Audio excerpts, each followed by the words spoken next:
Which band's musicians totally sold out, changing their tune, so to speak, to cash in on mainstream bucks.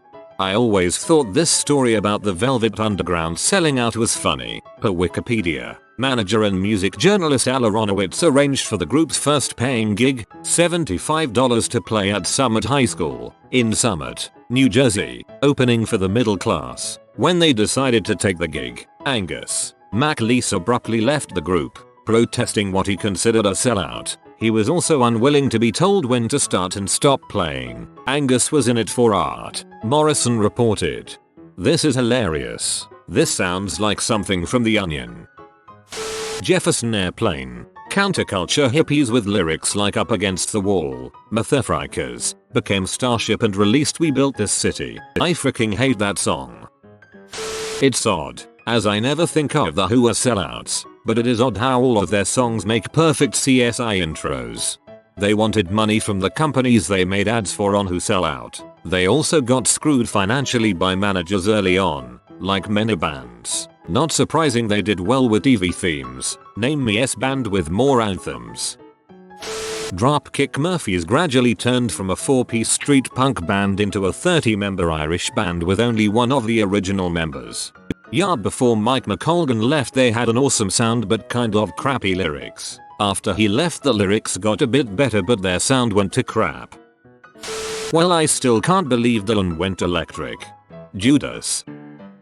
Peter Garrett, frontman for Midnight Oil. Granted, Garrett was just one of the songwriters for the Oils, but he made a career out of fronting the band, co-writing powerful, political songs and singing up a storm on the back of the Oils' environmental, indigenous rights and political activism. Blue Sky Mining, When the Generals Talk, Beds Are Burning, Power and the Passion, US Forces, Maralinga plus many more songs became meaningful, socially important anthems for the group and generations of their fans. In the early 2000s Garrett announced he was going into politics. He joined the Australian Labor Party and was parachuted into a safe seat in Sydney. He was promptly made Minister for the Environment 3 years later when the ALP won government. A man who had lived for the better part of 30 plus years as a campaigner and activist through his music and public persona changed almost overnight. In this role as minister he switched his position on the US-Australia alliance and the use of Australian soil for a secret US spy base, Pinnegap, as well as approving expanded uranium mining in South Australia, 4 Mile, Beverley, and backing the prior approval of a paper mill in Tasmania that was set to use old-growth timber. The proponent, Guns, later went bankrupt, so the mill is in limbo. Other decisions including approving dredging Melbourne's Port Phillip Bay and refusing to fund a program to try to save a near-extinct colony of bats. Garrett didn't change his tune musically because his ascension to the political elite was the final nail in the Oils' coffin, but he proved himself without a doubt a complete sellout on the themes and beliefs that got him to the top in the music world. I still can't listen to the Oils without thinking that the lead singer was in it for the dollars and didn't believe a word of it. Redneck Wonderland indeed. I'm gonna twist this up a bit. Jason Mraz anti-sold out. Dude went from chasing trends with modern, popish sounds. Now that he has his money, dude's just doing whatever the heck he wants to do, with this weird, down-tempo, save the earth hippie thing he's doing right now. Much in the same vein, John Mayer makes a ton of money on a few very solid soft pop rock albums, and then buys a ranch in Montana and starts playing much more bluesy stuff. I'm pretty happy about it. Mouse Rat. Yeah, it was all downhill after they changed their name to Rat Mouse. I would have to say that unfortunately over the last 5 years or so, the Wiggles have really sold out. I mean, ever since they brought in the new Red Wiggle, I think they lost their roots. Their last 2 albums, Rock and Roll Preschool and Apples and Bananas, just doesn't have that edgy anti-establishment sound that they rocked on older albums like It's Wiggly Wiggly World or even the controversial live Hot Potatoes. I'm a little worried that this generation of fans are going to grow up, get jobs and pay their taxes. The Wiggles have almost become a gateway drug to Taylor Swift and Demi Lovato. From the 60s, Jefferson Airplane. No, number. It's not Airplane anymore, it's Starship. Nelly Furtado completely changed her sound to make a comeback. If I had a band, I'd call it the old Nelly Furtado. AFI, they were a punk band once. Now they are whiny vampires. I love NOFX had a line about AFI. At the end of my cul-de-sac Davey Havoc's house is painted black. Genesis went from edgy art rock in the 70s to mainstream pop in the 80s. Gwen Stefani, original No Doubt was bananas. I can't say it was a total sellout, but when Kid Rock did All Summer Long, so many people lost respect for him. Kid Rock likes to change his sound every few years, and every time he does some of his fans accuse him of selling out. He started out as a rapper, then he moved to rap rock, then he became more straight up hard rock and southern rock, and then he started doing country.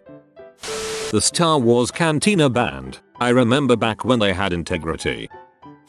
Maroon 5, Songs About Jane was fantastic. It was unique in that it was heavily inspired by funk jazz sounds but was still accessible. The guitar, the drums, even the bass were groovy as heck, not to mention Adam's insane vocals. Then a few albums later came Overexposed and V, and all of a sudden all the funk is gone. The band is subbed out for electronic beats, and you essentially have a crappy pop band that may as well be called the Adam Levine Experience. Agreed. When I see Maroon 5 anywhere nowadays it's just Adam Levine and his supporting band. I always think it's funny how little it takes in the world of black metal for people to start calling you a sellout. Things like good production quality, albums selling even remotely well, signing a label that's not super obscure, etc. Getting even slight mainstream exposure like Dimmu Borgir did is an unforgivable sin in the eyes of these black metal hipsters. It amuses me. If your band has more than 9 fans, releases music on anything more advanced than cassette tapes and records anywhere other than a garage in a suburb of Oslo, then you're sellout hacks. Not really much of a fan as it is, but Bring Me the Horizon have changed their tune tremendously to get on the radio. I think Ollie fricking up his voice had a significant change on their career path. Avril Lavigne. I'm not saying she was fantastic in the first place, but she seemed to be doing the whole broody teenager screw you, screw this, I'ma do me. Then she literally went KKK kawaii. Avril was stupidly popular in Japan, like, she would sell out in arenas everywhere. She did the kawaii crap for her audience and maybe for herself. DJ Tiesto didn't really sell out, but did change his tune a lot, still produced some nice tracks. I just miss his music from the late 90s early 2000s. Freaking right, he sold out. He jumped straight on the EDM bandwagon along with a few other buttholes who wiped their ass with the trance scene. He's so far up Martin Garrix's hole I don't know who's who anymore. Sugar Ray. They had a much heavier rock punk feel except for one song, Fly, on their Flawed album. After Fly blew up they completely changed to a beachy pop style. That being said, Sugar Ray is one of my favorite bands. When I first played Road Rash 3D I was really surprised that there was another, cooler band named Sugar Ray on the soundtrack. This is just mainstream to super mainstream, Taylor Swift. Coldplay went from more or less bringing back alternative rock in the UK and being hailed as the new Radiohead to being just like every other pop rock group. Kings of Leon. I still play Youth and Young Manhood every now and again. They kicked so much butt, I'm not going to lie and say Use Somebody wasn't a good and catchy song, but its success really changed their writing direction on the next album Emo. Not really selling out, but B.o.B went from his fantastic debut album to the stereotypical I drink, I smoke weed rap style. He went from being a breath of fresh air to becoming another generic rapper. I am totally shocked there has not been one mention of Spinal Tap. They have sold out and changed themselves every time popular music changed. They started out as a credible skiffle band, then the late 60s rolled around and they released Listen to the Flower People. Total change of direction to psychedelic and an obvious money grab. After that, they evolved or followed the money into arena rock, metal, etc. Sellout after sellout after sellout.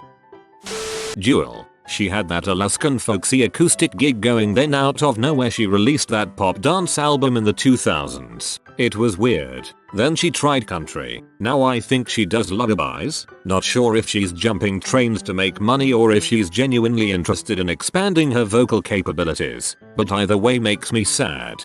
My daughter loves lullabies, but she's only a 1-year-old with a crap taste in music. The Black Eyed Peas. It all went downhill when they brought Fergie on board. will.i.am has freely admitted they chose a solid career over artistic respect.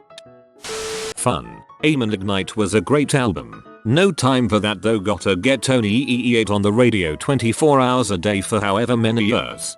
Agreed. I loved every album from the format, and when Fun came around, Aim and Ignite was fantastic. I haven't even bothered to listen to their newer stuff after their second album disappointed me so much.